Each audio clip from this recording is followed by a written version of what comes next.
السلام علیکم، AGM news سے میں ہوں عبدالغفار ماہر۔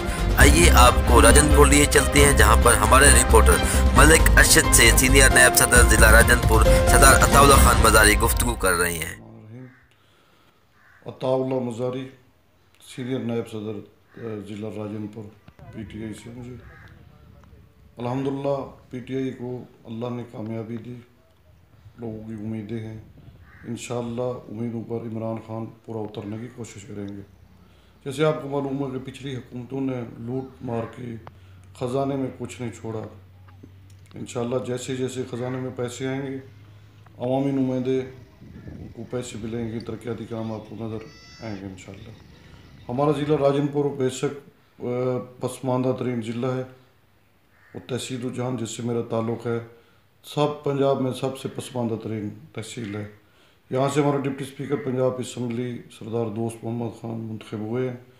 نوجوان شخصیتیں، اچھی شخصیت کے مالک ہیں، اور ان کی خواہش ہے کہ تعلیم کو عام کیا جائے، عام لوگوں کو اوپر لایا جائے۔ جیسے عمران خان کا ویژن ہے کہ پاکستان اوپر ہے، اس طرح ہمارا ان کا ویژن ہے کہ انشاءاللہ ہمارا علاقہ، ہمارا ضلع سب سے اوپر ہے، انشاءاللہ ترقی کرے گا۔ یونیورسٹی کا مطالبہ ہے یہاں لوگوں کا، انشاءاللہ اس کے لیے کوشش ہو رہی ہے۔ ڈپٹی اسپیکر صاحب حسنین بہادر خان، سارے نمائندگان جتنی ہیں وہ کوشش کر رہے ہیں۔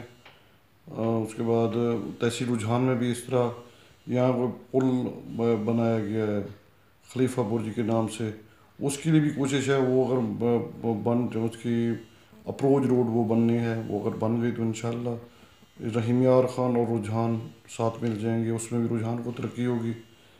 کوشش ہے کہ ہمارے نوجوان ڈپٹی اسپیکر صاحب کی، دوست محمد مزاری کی، کہ بھی تعلیمی معیار کو لوگوں کو اوپر لیں، ترقیاتی کام ہوں، ایسے کام ہوں جو نظر آئیں۔ جس طرح پاکستان کو عمران خان اٹھانا چاہتے ہیں، تو اسی طرح مقامی طور پر نمائندے بھی اپنے ایریے کو اور پسماندہ تحصیل کو اور ضلع کو اٹھانا چاہتے ہیں۔ انشاءاللہ اسی دور میں آگے انشاءاللہ نظر آئے گا کہ بھی کچھ کام ہو رہا ہے، امید ہے اسے انشاءاللہ۔